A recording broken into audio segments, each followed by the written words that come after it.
Já voltamos. Confira agora como ficam as temperaturas na nossa região.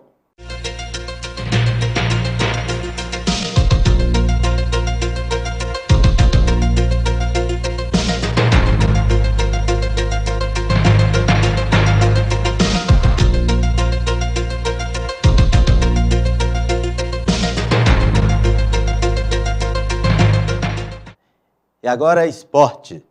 Atlético e Cruzeiro iniciam hoje a campanha na Copa do Brasil. Quem analisa a situação dos times mineiros é o comentarista Pedro Paraíso.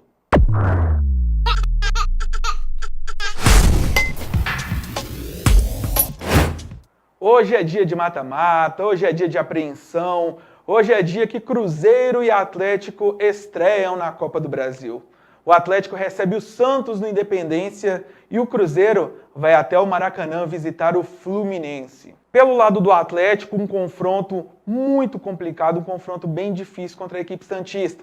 O Atlético vem de uma exibição não tão boa contra o Palmeiras, onde a equipe do Filipão fez 2-0, 2 gols do Bruno Henrique, e o Atlético foi muito pobre ofensivamente, não conseguiu criar tanto, não conseguiu se desenvolver, o Ricardo Oliveira não fez uma exibição tão boa, e isso acabou, essa exibição ruim, acabou fazendo com que o técnico Rodrigo Santana fosse questionado por torcida, por imprensa, devido a algumas escolhas da parte dele, por exemplo, como a manutenção do Adilson no time titular. A torcida prefere o Zé Wellison no lugar do Adilson. Não que o Zé Wellison seja muito melhor que o Adilson, mas o Adilson faz uma temporada muito ruim, muito abaixo do que pode fazer. O próprio Ricardo Oliveira é alvo de alguns protestos dos torcedores, porque não participa tanto da partida. O Alejandro, que é o vice-artilheiro do time com 10 gols da temporada, veio da base, joia da base, o torcedor gosta do Alejandro, entra e sempre entrega alguma coisa. Talvez não entregue em desempenho, mas entregue em raça. Se entrega, se doa dentro de campo. E o torcedor alvinegro gosta, o torcedor do Galo gosta desse jogador que se entrega dentro de campo. E não tem sentido isso no próprio Ricardo Oliveira. Apesar do Ricardo Oliveira ser o artilheiro do time com 13 gols, parece que o torcedor do Galo está meio na bronca com o seu camisa 9. E vai enfrentar a equipe do Santos, o Santos do Jorge Sampaoli, uma equipe do argentino que treinou a seleção do seu país na Copa do Mundo da Rússia da temporada passada.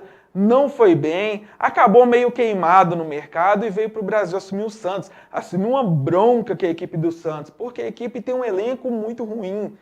Tem vários jogadores que são abaixo do que o Santos já teve mesmo em outras épocas. O próprio Sampaoli, quando foi à imprensa, reclamou ao público, falou que a diretoria tinha prometido reforços, acabou não recebendo os reforços que prometeu, mas mesmo assim consegue fazer com que a equipe do Santos entregue um futebol muito positivo. No último domingo, o Santos venceu o Vasco por 3-0 pelo Campeonato Brasileiro, numa exibição onde poderia ter feito muito mais do que isso. E talvez esse seja a maior crítica à equipe do Santos, na verdade. Porque a equipe, apesar de finalizar 9 vezes por jogo, são finalizações certas, 9 finalizações certas por partida no Campeonato Brasileiro, tem apenas 7 gols. Então, num total de 28 finalizações certas, finalizações a gol, que vão em direção a gol, você fazer apenas 7 gols é um número relativamente baixo. É um número alto se compararmos ao padrão brasileiro, mas pelo potencial de chances aproveitadas, pelo percentual, é um número relativamente baixo. Só que o estilo de jogo do Santos favorece o que Rodrigo Santana tem feito. Na final do Campeonato Mineiro, o Atlético se retraiu, o Atlético esperou o Cruzeiro no seu campo de defesa, fez um jogo um pouco mais reativo. Um jogo reativo é quando a equipe espera a proposição do adversário, espera que o adversário mande o seu ritmo de jogo para que a equipe responda. E nisso o Atlético conseguiu fazer 2 boas exibições contra o Cruzeiro. Acabou sendo derrotado na primeira partida, um empate na segunda, não foi campeão do estadual, mas deixou até com boa impressão o torcedor que aplaudiu ao final do segundo jogo. Nessas exibições do Campeonato Brasileiro, o Atlético teve 3 vitórias nas primeiras 3 rodadas, com gols até no final, nas 2 últimas, né? Só que não teve exibições muito boas, principalmente contra o Palmeiras, onde foi derrotado. A questão é, o Atlético precisa retomar essa atuação que fez contra o Cruzeiro, porque o Santos deixa espaço para o contra-ataque. E essa é a principal arma, foi a principal arma utilizada pelo Rodrigo Santana contra o Cruzeiro, o contra-ataque. A velocidade pelas pontas. O Santos joga, o Santos gosta da bola, o Santos gosta da posse de bola. Mas, ao mesmo tempo, o Santos deixa jogar, dá muita liberdade para o adversário contra-atacar. E é essa que é a arma que o Rodrigo Santana tem que utilizar na partida de hoje contra o Santos. Essa é a chave para o Atlético sair vitorioso hoje no Independência. É claro que é um confronto de 180 minutos, nada vai ser definido hoje. Tem o confronto da volta em São Paulo, mas existem boas chances do Atlético sair vitorioso se conseguir manter um nível de organização e principalmente de concentração muito altos.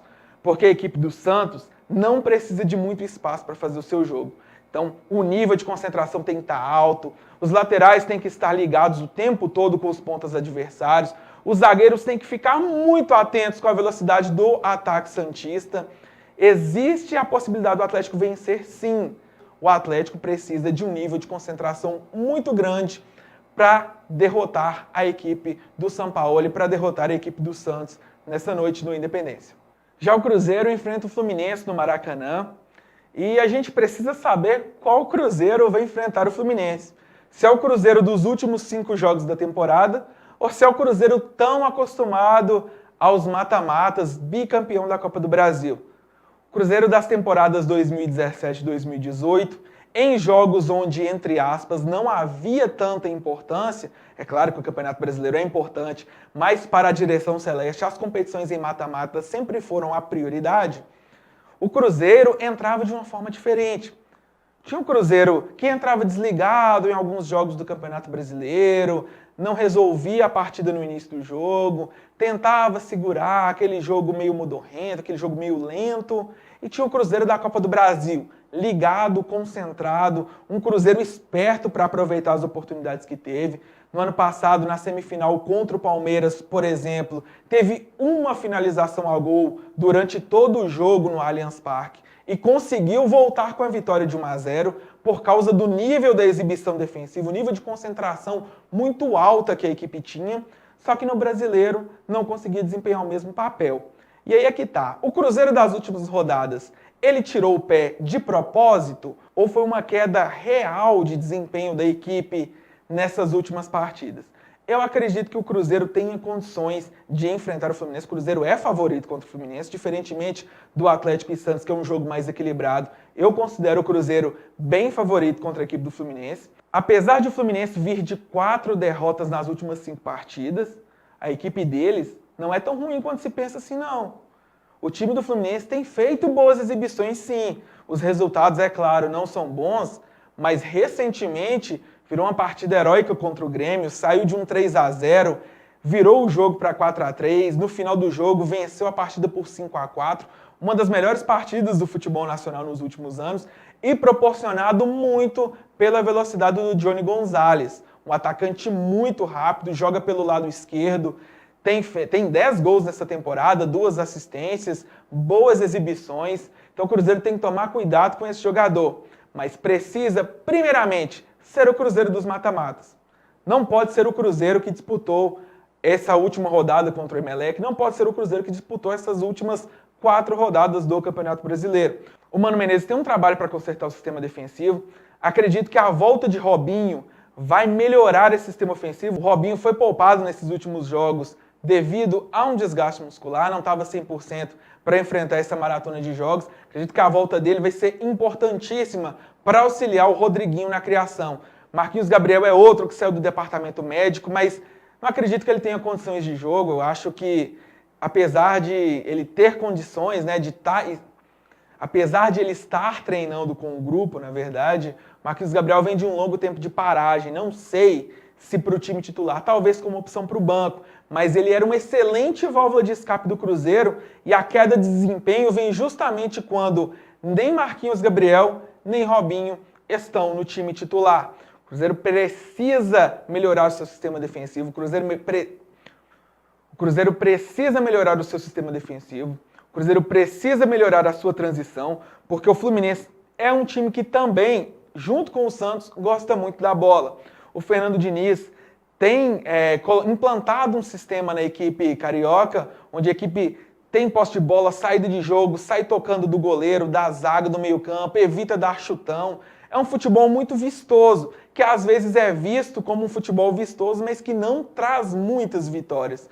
Lembrando, como eu disse, o Fluminense tem 4 derrotas nos últimos 5 jogos, mas não de exibições muito ruins, pelo contrário.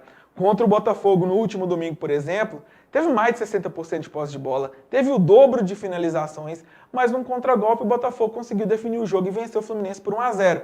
É um confronto de 180 minutos, assim como o confronto do Atlético. Como o confronto do Atlético, nada vai ser definido hoje, mas as possibilidades de vitória hoje aumentam muito as chances de classificação para uma próxima fase. Mas o Cruzeiro precisa ser o Cruzeiro dos mata-matas.